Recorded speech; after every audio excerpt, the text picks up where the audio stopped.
നാടിനെ നടുക്കിയ പത്തനംതിട്ട പോക്സോ കേസിൽ 9 പേർ കൂടി കസ്റ്റഡിയിലായി.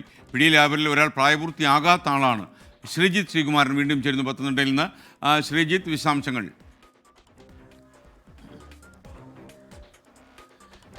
ഇവരെ ഇതിൽ 3 പേരെ പമ്പയിൽ നിന്നാണ് ഇന്നലെ രാത്രിയോടുകൂടി കസ്റ്റഡിയിലെടുത്തിട്ടുള്ളത്. അതിലെടുത്തു പറയേണ്ടത് ഇവർ പമ്പയിലെ ഹോട്ടൽ ജീവനക്കാരാണ്. ഈ 3 പേരെ പോലീസ് ഇവിടെ ഒരു 19 വയസ്സുകാരനെ പോലീസ് കസ്റ്റഡിയിലെടുത്തിരുന്നു. ഇയാളിൽ നിന്ന് ലഭിച്ച വിവരങ്ങളുടെ അടിസ്ഥാനത്തിലാണ് ഈ പമ്പയിലേക്ക് പോലീസ് അന്വേഷണം വ്യാപിപ്പിച്ചത്. പമ്പയിലെ ഒരു പ്രധാനപ്പെട്ട ഹോട്ടലിൽ ജോലി ചെയ്യുകയായിരുന്നു. ആ സമയമാണ് ഇവരെ ഏറ്റവും ഒടുവിൽ കസ്റ്റഡിയിലെടുക്കുന്ന ഒരു ഘട്ടത്തിലേക്ക് പോലീസ് കടന്നിരിക്കുന്നത്.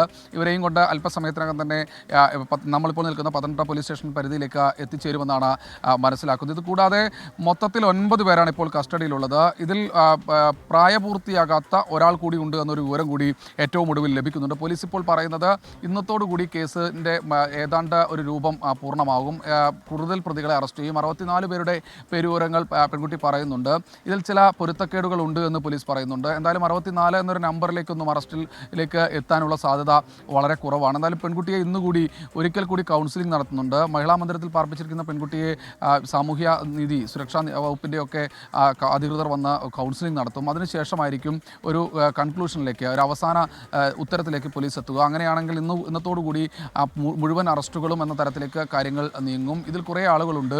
അവർ പലരും ഇവരോടൊപ്പം പോയ ആളുകളൊക്കെയാണ്. കാര്യങ്ങളൊന്നും അറിയാത്ത കുറേ പ്രായപൂർത്തിയാകാത്ത ആളുകളുണ്ട്. കാരണം ഇവരോടൊപ്പം പ്രായപൂർത്തിയായ ആളുകളോടൊപ്പം ഈ പെൺകുട്ടിയോടൊപ്പം പോയ ആളുകൾ, അവർക്ക് മറ്റു കാര്യങ്ങളൊന്നും അറിയില്ല. അവരെ എല്ലാവരെയും തന്നെ വിട്ടയക്കാനാണ് ഇപ്പോൾ നിർദ്ദേശം നൽകിയിരിക്കുന്നത്. അങ്ങനെ പരിശോധനയുടെ അടിസ്ഥാനത്തിൽ മാത്രം അറസ്റ്റ് മതി, അല്ലാതെ കാടടച്ച് എല്ലാവരെയും കയറി അറസ്റ്റ് ചെയ്യുക, നടപടിയെടുക്കുക എന്ന തരത്തിലേക്ക് വേണ്ട എന്ന് ദക്ഷിണ മേഖല DIG തന്നെ നിർദ്ദേശം കൊടുത്തിട്ടുണ്ട്. എന്തായാലും പത്തനംതിട്ട SP VG വിനോദ് കുമാർ ഈ അന്വേഷണത്തിന് പൂർണ്ണ മേൽനോട്ടം വഹിക്കുന്നുണ്ട്.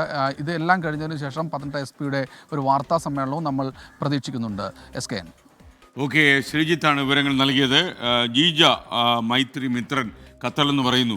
Good morning. കുറേ മാസങ്ങളായി ചോദിച്ചുകൊണ്ടിരിക്കുക ഒരു ഹായ്. ഇനി ഇത് ലാസ്റ്റ് നിർത്തി, ഇനി ചോദിക്കത്തില്ല. ഖത്തറിൽ നിന്നാണുള്ള ഈ പിണക്കം വന്നിരിക്കുന്നത്. Hi hi hi, 3 hi. PP ജെയിംസിൻ്റെ സ്പെഷ്യൽ ഹായ് ആണിത്. അപ്പോൾ പ്രശ്നം തീർന്നില്ലേ?